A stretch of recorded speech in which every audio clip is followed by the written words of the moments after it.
अजय वर्मा बताइए भाई, लोग तो कह रहे हैं आपकी मानसिकता बड़ी गड़बड़ है, आपकी सपा की ये मानसिकता बड़ी गड़बड़ है। मैं फिर चलता हूं अपनी जगह पे, यहीं पर रहिए, ठीक है। पांडे जी हाँ पांडे जी, मेरी आवाज आ रही है? अरे बोलिए। ये तारिक खान साहब जो है ना, ये गलत बोल। तारिक खान साहब इतने बढ़िया प्रवक्ता हैं, लेकिन ये गलत बोल गए। इन्हें सही बोलना चाहिए था। इन्होंने कह दिया बीजेपी के। पांडे जी इतने समझदार आदमी हैं, वो बीजेपी की अगर बुलाते तो पोल खुल जाती। इन्हें कहना चाहिए था कि इन्होंने, राकेश पांडे ने सेल कंपनी और मुखौटे चेहरे बुला रखे हैं। इन सबको हमारा वोटर है, मतदाता है, यहाँ बैठा के इसलिए कर रखा है कि भाई एक माहौल बनाइए केवल यहाँ। तो ये शेल कंपनी मुखौटे चेहरे के रूप में भाजपा के सहयोगी लोग हैं, ये उनके कार्यकर्ता नहीं है। वो तो आपकी पोल खुल जाती, फिर आप एक्सपोज हो जाते। देखिए, मिल्कीपुर में आपने अभी एक बहुत छोटी चीज कही कि भगवान अयोध्या के राजा है। नहीं, भगवान श्री राम संसार के राजा हैं, 196 कंट्रियों के राजा हैं। वो अयोध्या के राजा क्या उनका कद छोटा कर दिया। तो ये आप भगवान को छोटा मत करिए। पहले मोदी जी ने हाथ अच्छा ठीक है, मतलब नहीं ठीक है अजय वर्मा, ये शेल कंपनी, ये सब आरोप, ये खेला खेली आप लोग करते रहिए, मुझे कोई फर्क नहीं पड़ने वाला है। आपने कहा ना भगवान श्री राम दुनिया के राजा हैं, इसीलिए आपने अवधेश प्रसाद को अयोध्या का राजा बना दिया। नहीं, अवधेश प्रसाद अयोध्या के राजा नहीं है।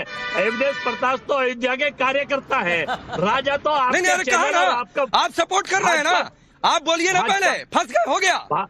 अरे बता तो रहा हूँ, भाजपा का आईटी सेल इसे प्रोपोगंडा कर रहा है। ये भाजपा की क्रोनोलॉजी है। लेकिन सुनो, ये भाई आईटी सेल भाजपा का भी होता है, आईटी सेल कांग्रेस का भी होता है। आपके पार्टी में आईटी सेल नहीं है क्या, या आपकी पार्टी बिना आईटी सेल के चल रही है? अजय वर्मा, ये चुनाव नहीं, आपकी पार्टी बिना आईटी सेल के चल रही है।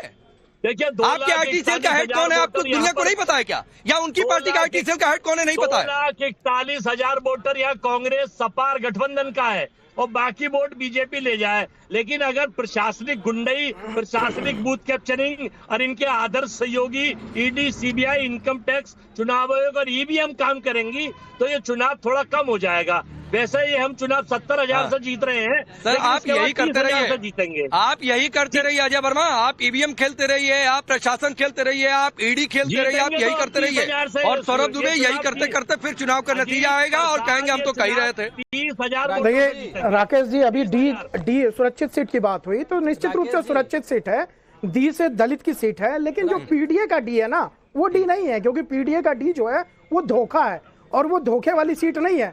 दूसरी बात देखिए, काट की हांडी जो है ना बार बार चढ़ती नहीं है। जिस प्रकार से लोकसभा के चुनाव में गुमराह करके कुछ सीटें जीत ली थी समाजवादी पार्टी ने, तो अब उनको लग रहा था कि ये जो उपचुनाव, अभी पिछला उपचुनाव हुआ है उसमें उनको दोबारा से बहुमत मिलेगा। लेकिन उसमें परिणाम क्या है?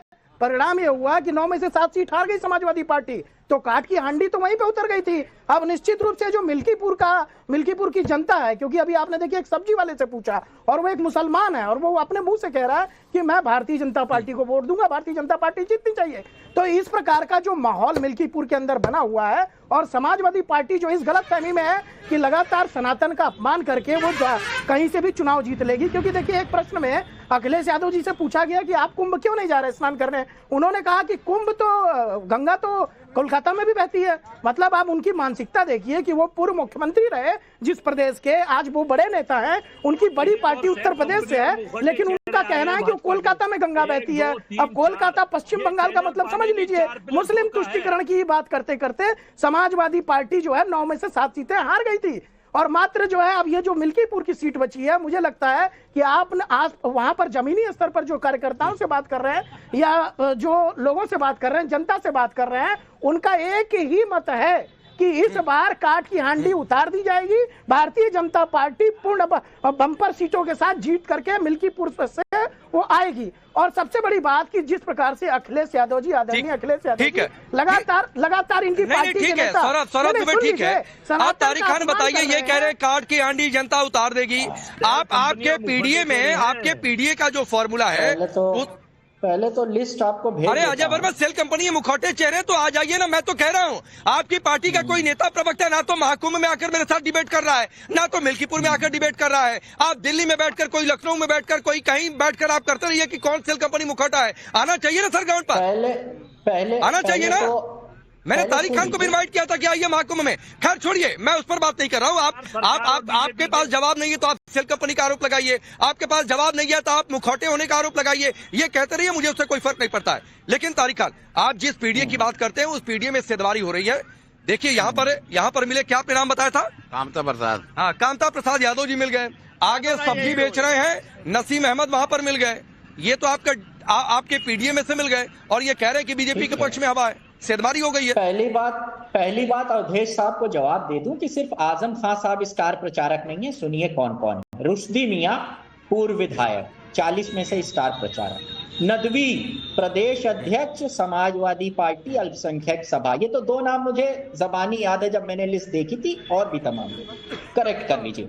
अब सुनिए बात, देखिए जनता का अब आप आज सर्वे करे ले रहे हैं, ठीक है, आपका अधिकार है सर्वे करना, मगर मैं ये कह रहा हूं, अभी कहा जा रहा था 9 में से 7 हार गए, तो ऐसे ही जब 80 लोकसभा हुई थी तो बीजेपी 80 की 80 जीती थी, है ना, सारी सीटें जीती थी, तब हमारा पीडीए फेल हो गया था। यही बात है, फिर यही एजेंडा चलाना है। हार जीत, हम हारे भी हैं, हम स्वीकार करते हैं, हम जीते भी, हम ये भी कह रहे हैं, और इसी पीडीए के फॉर्मूले पे हम आगे बढ़ रहे हैं। अगर हम उनको ये यकीन दिलाने की कोशिश कर रहे हैं कि ये भारतीय जनता पार्टी के लोग आपका हक, आपका आरक्षण नाश्ते की तरह सुबह शाम खा रहे हैं, और इस बात को समझिए। लेकिन तारिक भाई, ये यकीन दिलाने की आप कोशिश कैसे कर रहे हैं? ये यकीन दिलाने की कोशिश आप संभल में पत्थरबाजों के साथ खड़ा होकर दिखा रहे हैं। उनके लिए 5-5 लाख का मुआवजा देकर दिखा रहे हैं। वैसे लोगों के साथ खड़े होकर दिखा रहे हैं जिनके साथ के लोग जो है दाऊद के गैंग से जुड़े हुए हैं, ISI के गैंग से जुड़े हुए हैं। महाकुंभ में अव्यवस्था है, दुनिया भर की चीजें हैं, आग लग गई, उस पर सियासत करेंगे, लेकिन महाकुंभ में आएंगे नहीं। आप किस तरीके से यकीन दिलाना चाहते हैं? राम मंदिर नहीं जाएंगे। मैं एक चीज और है तारिक भाई, एक चीज और ऐड कर देता हूँ। अवधेश प्रसाद के जो पुत्र हैं अजीत प्रसाद, वो सब जगह गए, हनुमानगढ़ी चले गए, जितने मंदिर है, सरजू माता का भी आशीर्वाद ले आए, लेकिन कहाँ का आशीर्वाद उन्हें नहीं चाहिए था? तो उन्हें राम मंदिर का आशीर्वाद नहीं चाहिए था। राम मंदिर छोड़कर पूरा अयोध्या घूम लिए वो। ठीक है, प्रधानमंत्री कुंभ गए अभी तक? ऐसे तो बीजेपी को हार जाना चाहिए, जो कुंभ न जाए वो एंटी हिंदू। प्रधानमंत्री नहीं गए, जा रहे भाई, जानकारी है कि 5 फरवरी को प्रधानमंत्री मोदी जा रहे हैं। ये सूत्र बता रहे हैं, ये जानकारी है कि 5 फरवरी को जा सकते हैं। आगे बताइए। कुंभ में नहीं गए, 19 के अर्ध कुंभ में नहीं गए, 13 के महाकुंभ में नहीं गए। क्यों नहीं गए थे? क्यों नहीं गए थे? तब आप हिंदू नहीं हुए। हाँ, अगर यही 13 के महाकुंभ में इन्वाइट किया था आपने जाकर। और दूसरी बात है, और जाने नहीं, और तारिक खान ये बात मैंने कल भी कही थी, जाने नहीं जाने से ज्यादा सवाल है कि बाहर बैठकर। कल भी आपकी पार्टी के प्रवक्ता को मैंने कहा था कि 13 के महाकुंभ में, और महाकुंभ शुरू होने से पहले या शुरुआती 10 दिनों में, अगर तब नरेंद्र मोदी ने कोई सवाल उठाया हो तो मुझे आप दिखाइए, और फिर मैं क्वेश्चन अमित शाह से पूछूंगा कि क्यों नहीं गए, बताइए। चौथे ही दिन राजनाथ सिंह ने कुंभ पे सवाल उठा दिया। कुंभ की व्यवस्था पे, हम भी कुंभ पे सवाल नहीं उठा रहे, व्यवस्था पे सवाल उठा रहे। अरे भाई, आप नरेंद्र मोदी का नाम लेते हैं, आप राजनाथ सिंह पर चले गए। आप नरेंद्र मोदी का नाम ले रहे थे ना, तो आप दिखाइए फिर। जाने से मैं सपा के बाकी नेताओं की बात तो नहीं कर रहा हूँ, मैं अखिलेश यादव की बात कर रहा हूँ। तो अगर कुंभ में जाने से साबित होता है कि आप हिंदू हैं, तो 13 में मोदी नहीं कहते तो हिंदू नहीं थे हिंदू, आप कुछ और थे भाई। ये कौन सी बात हुई? नहीं, ये मैं कहीं नहीं रहा हूँ, ये मैं कहीं नहीं रहा हूँ कि इससे साबित होता है। तो कैसे साबित होगा? आप कह रहे हैं चली थी। अगर आ रहा हूँ क्वेश्चन भाई से। राकेश जी, प्रधानमंत्री नरेंद्र मोदी 2000 के कुंभ में गए थे और वहाँ स्नान किए थे। वहाँ जो मजदूर थे, जो दलित थे, उनके पैर धोए थे। सुनिए, 2019 में नरेंद्र मोदी जी नहीं गए थे। 19 में तस्वीर आई थी, नहीं गए थे, वीडियो आए थे। सुनिए, मेरे पास क्या बात कर रहे हैं? वो 2016 बिल्कुल आई थी, बिल्कुल गए थे, और वही उन्होंने सबका पहली बार उन्होंने पैर धोया था। कैसे बात कर रहे हैं आप? 19 में नहीं, बिल्कुल 2019 में नरेंद्र मोदी गए थे। वो 16 की फेक फोटो भाई, 13 में प्रधानमंत्री नहीं थे, 13 में प्रधानमंत्री नहीं थे, तो 2019 में वो गए थे। वहाँ उन्होंने स्नान किया था, स्नान का पूरा लाइव चला था। क्या बात कर रहे हैं आप? 2016 का है, बिल्कुल गए थे, 2019 में गए थे, और वहाँ उन्होंने कारीगरों के पैर धोया था, पैर धो के पिया था। वो 19 में गए थे, 2019 में बिल्कुल गए थे, बिल्कुल गए थे। ठीक है, मैं वो तस्वीर भी दिखा दूंगा। जी, ऐसे कैसे